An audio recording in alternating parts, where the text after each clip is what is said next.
All right, so it's the What Happened to Music podcast. And I know the saxophone world was very, very interested, Joe, in the Marcin Dylla dislike issue. Follow-up story. Follow-up story. So yeah, we're going to be talking about some things actually developed from the Marcin Dylla story. Okay.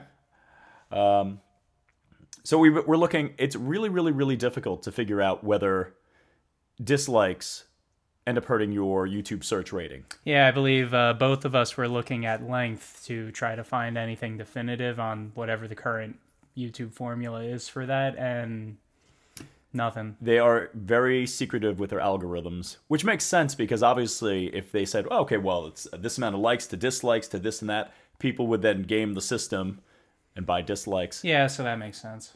So it seems that this person who's buying dislikes, and I guess we should probably, if this is the first time you've watched this podcast, you should watch the original podcast. But basically, there's a classical guitarist that I really like, Marcin Dylla. Someone's clearly been hitting his channel, buying dislikes. He all of a sudden has just clear spikes and dislikes. So click on the link in the description in order to see that original story first. Yeah, I find that people clearly didn't listen to the podcast and then we're posting. It's like, well, it's kind of all explained there. All right, so that's what I do. Interesting update. So I'm taking Skype lessons with Tarek Harb, who's fantastic classical guitarist, holds a college position, gets the tour, GFA performer, that sort of thing. And he just recently got hit with 250 dislikes. I believe he said 250 dislikes on one of his Giuliani videos. And what was the time frame for that happening? Oh, it was like last week and a half. Okay. Because the Marcin Dylla thing, it didn't, not like it happened 6 months ago. That's been very, very, very recent. Yeah. So we're sort of, at least the theory is now that it's, I mean, it could be multiple people, but it's not someone that just has an issue with Marcin Dylla. I think that makes sense. Not one, we were saying, oh, maybe he rubs some guy the wrong way. Well, did your teacher rub somebody the wrong way? He's a nice guy. He's a pleasant guy. He's very helpful. He does, however, the one thing I've noticed that they have in common is they have for a classical guitarist, a fairly decent YouTube following. They're both young. I think Tarek has something like 1,800 subscribers. Marcin Dylla has like 2,000. So they're very similar in terms of skill and just certainly internet presence. Okay. Now, what Tarek ended up saying to me was that the dislikes were coming from multiple countries. Mostly actually the US, and he was talking about how he ended up getting just big spike in dislikes on the one video. So obviously, originally we had talked about the topic. And I'd said, oh, it was, they would all come from Asia. And that's what when I ended up doing the research, like if you see the one thing in the original link, and we'll put in a link below, for Batterizer. I can't even say that topic. Someone had a bad review from that, or they were getting troll dislikes, so that's really where a lot of my original information came from. And then it seems like, are you familiar with Fiverr? After you told me all about it. Only here on the What Happened to Music podcast. So yeah, Fiverr is a website where if you have some sort of skill, you can, for $5, that's kind of the way that for the price of a sandwich, you can do something. So if you're a songwriter, I will write you a birthday song and record it for $5. And then obviously there's different levels. Anything for $5. Anything. Anything. Anything for $5.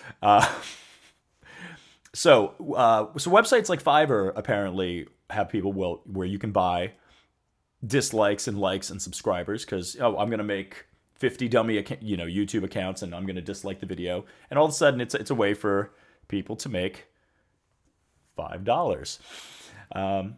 Now, what's interesting, and someone can correct me if I'm wrong on this, Fiverr acts as an independent contractor.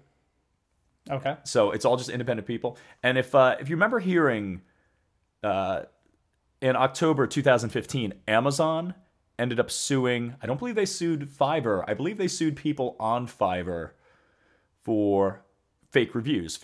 So, I don't like your products. Oh, yeah. That amiibo is terrible. That Mega Man amiibo with the saxophone is terrible. So all of a sudden, I'm going to spam 15 things saying, oh, it's junk, it's junk, it's junk. And that really does affect. I won't buy anything. On Amazon, I look at reviews for, not mainstream products. Like, say I need vacuum bags. I look at the reviews, things like that. The humidifier, actually, I just purchased. I saw there were really, really bad reviews. Yeah. And I ended up returning it because I just said, well, this has so many bad reviews, and they're over such a period of time. So yeah, so Amazon sued sites like Fiverr for doing that.